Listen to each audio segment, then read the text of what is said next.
warahmatullahi wabarakatuh. Bismillah walhamdulillah wassalatu wassalamu ala rasulillah wa ala alihi wa sahbihi wa mawalah. Tapi ya kawan, dalam kesempatan ini singkat saja saya ingin menyampaikan terima kasih. Jazakumullahu khairal jaza ala hudurikum ma'ana fi hadhil jalsah. Fasallahu subhanahu wa ta'ala an yuzikum jami'an amin ya rabbal alamin. Jadi dalam kesempatan ini sekali lagi saya ingin menyampaikan terima kasih yang Anda semua telah sudi rela mengorbankan waktu datang kemari bisa sholat bersama kami. Alhamdulillah, mudah-mudahan sholat kita diterima oleh Allah subhanahu wa ta'ala. Dan semoga hari ini kita dikumpulkan oleh Allah di tempat ini. Nanti semoga ya Rabb kita dikumpulkan oleh Allah di dalam surganya. Amin ya rabbal alamin. Nah, baiklah ya kawan, sebelum kita tutup dengan sholat ba'diyah, nanti kita salam-salaman.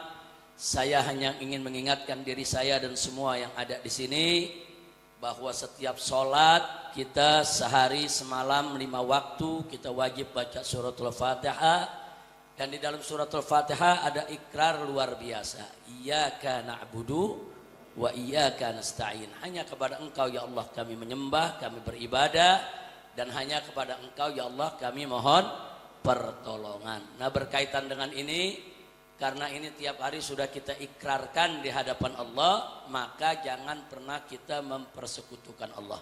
Jangan pernah kita mengabaikan daripada kewajiban kita ibadah kepada Allah. Nah, yang berikutnya, jangan juga kita saudara melupakan diri kita daripada selalu memohon pertolongan Allah. Kita nggak bakal bisa sholat tanpa pertolongan Allah. Kita nggak bakal bisa ibadah tanpa pertolongan Allah. Kita tidak akan bisa melakukan apapun tanpa pertolongan Allah. Nah, belajar ya dalam hidup kita untuk selalu bergantung kepada Allah. Jangan bergantung kepada manusia, jangan.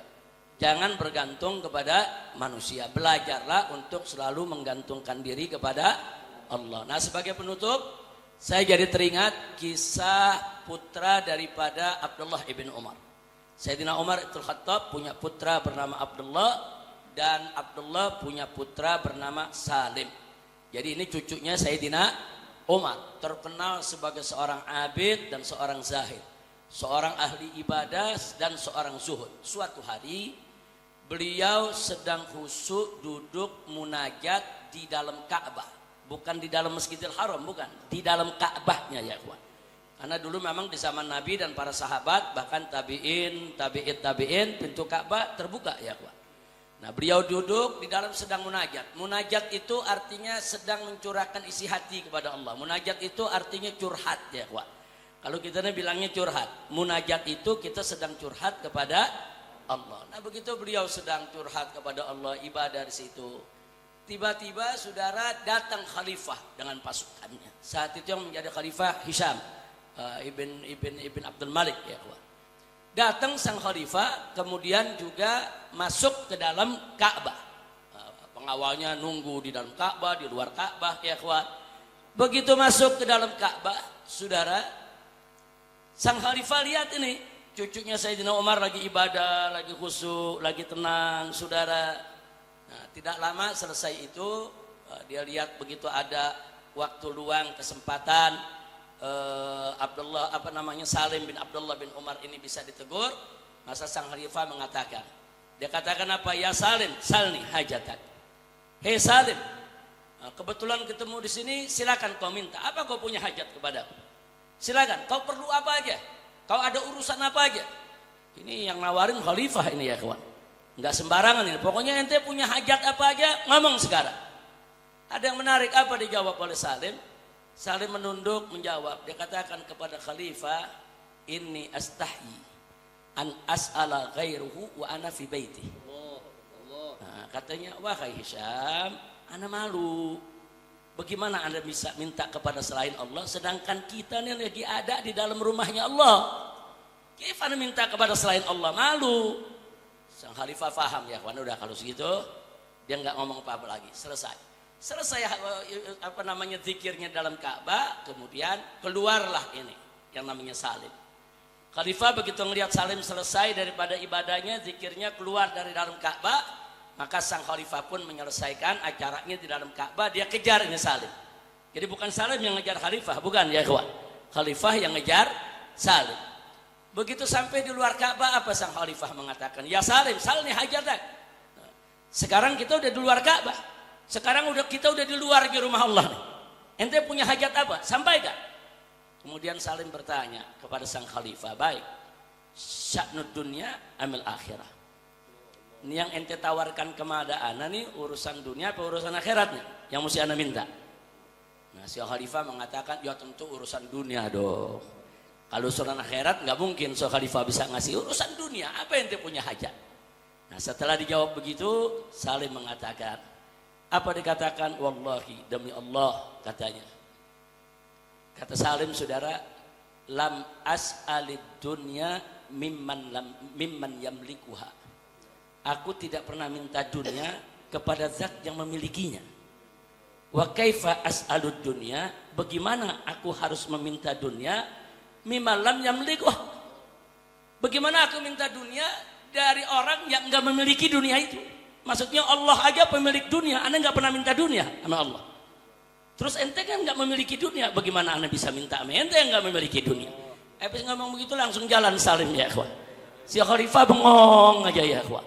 Nah, ada pelajaran apa yang kita dapat dari sini? Nah, kita diajarkan oleh Salim bin Abdullah bin Umar radhiyallahu anhum, gantungkan harapan kita semua kepada Allah. Jangan menggantungkan harapan kepada manusia ya ikhwan. Itu satu pelajaran luar biasa. Pelajaran yang kedua ya ikhwan, yang beliau tunjukkan kepada kita, saudara, jangan merendahkan diri kita kepada orang lain hanya karena jabatan dan harta benda mereka.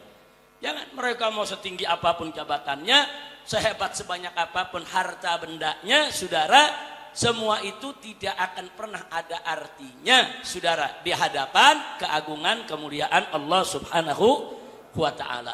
Dan yang terakhir, yang ketiga, pelajaran apa yang diberikan oleh Salim, saudara? Di sini kita bisa lihat, saudara, jangankan dalam soal yang munkar. Ini dalam soal minta dunia, saudara. Salim lagi ngajarin sang khalifah. Ini kan teguran buat sang khalifah, udahlah. Kau nggak sesombong dengan kau punya harta. Kau nggak sesombong kau punya kedudukan. Nggak usah nawarin ini itulah, Allah yang maha besar, yang kekayaannya begitu banyak. Anda malu minta dunia, apalagi sama ente. Artinya Salim ini sedang berdakwah sekaligus amar ma'ruf nahi munkar kepada sang khalifah tadi, tapi dengan cara yang santun, lembut, tapi menusuk ya ikhwan. Menyadarkan sang khalifah. Jadi jangan terlalu bangga dengan, oh ini kaya, ini bisa sembarangan seenaknya nawar-nawarin orang. Enggak ada apa-apanya. Kedudukanmu begitu tinggi di hadapan Allah, enggak ada apa-apanya. Kekayaanmu begitu banyak di hadapan Allah, enggak ada apa-apanya. Ini pendidikan yang luar biasa yang diberikan oleh Salim bin Abdullah bin Umar, bukan hanya untuk sang khalifah tapi juga untuk kita semua. Insya Allah mudah-mudahan kita dijadikan oleh Allah sebagai hamba-hambanya yang taat kepada Allah, yang taat kepada Rasulullah, yang tidak berharap kepada siapapun selain kepada Allah, yang selalu kita khususkan ibadah kita hanya untuk Allah, agar kita tidak mempersekutukan Allah dengan apapun dan dengan siapapun, dan kita hanya akan berharap kepada Allah, tidak berharap kepada makhluk. Amin ya rabbal alamin. Itu saja yang bisa saya sampaikan. Sekali lagi terima kasih atas kehadiran Anda semua. Dan perlu diketahui, ini bukan tiap Jumat kita sholat di sini nih. Nah, ini begitu tiap Jumat sholat di sini berubah jadi masjid ini Habib. Hanya karena ada situasi darurat ya ikhwan, untuk menghindarkan jebakan-jebakan orang-orang yang tidak suka perjuangan kita, maka sementara waktu, mungkin 1 kali ini, mungkin 2 kali, mungkin 3 kali, kami akan gelar Jumat di tempat ini. Kalau sudah terkendali, aman semua, tidak ada masalah, insya Allah saya rutin setiap hari Jumat, sholat Jumat di Markas Syariat Megamendung. Karena di sana dari pagi juga ada madras ya kawan. Ada madras, ada beberapa kitab yang dibaca oleh Habib Hanif, dibaca oleh Habib Alwi, dibaca oleh Habib Muhammad, dibaca oleh beberapa asatidz yang ada di sana. Jadi madras itu semacam satu jilsah ya ikhwan, yang memang kita baca beberapa kitab dan rutin kita lakukan setiap hari Jumat. Jadi setiap hari Jumat di Markas Syariat Megamendung mulai dari jam 7 pagi kita baca burdah ya kawan. Baca burdah sampai selesai baca burdah membaca beberapa kitab salaf oleh beberapa ustadz dan seterusnya sampai menjelang azan Jumat.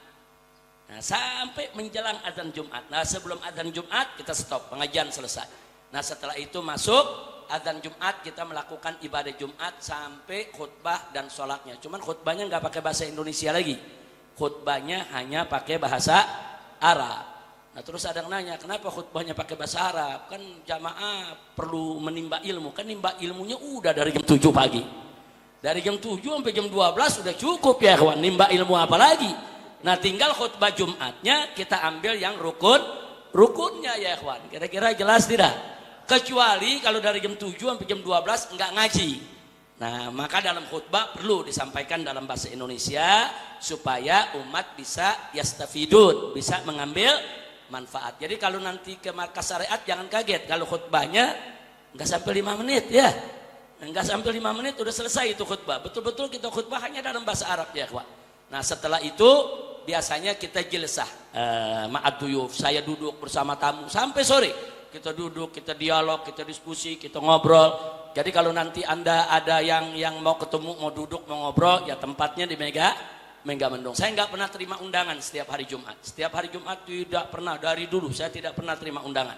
Karena saya khususkan hari tersebut untuk sholat Jumat di Markas Syariat, kumpul dengan santri, kumpul dengan para asatiz, dan kumpul dengan para tamu ya ikhwan. Nah, insya Allah nanti kita bisa kumpul di sana. Nah, itu saja, silakan Habib Hanif, kita mau salam-salaman dengan semua. Yang setelah salaman nanti silakan untuk langsung sholat ba'diyahnya ya kawan.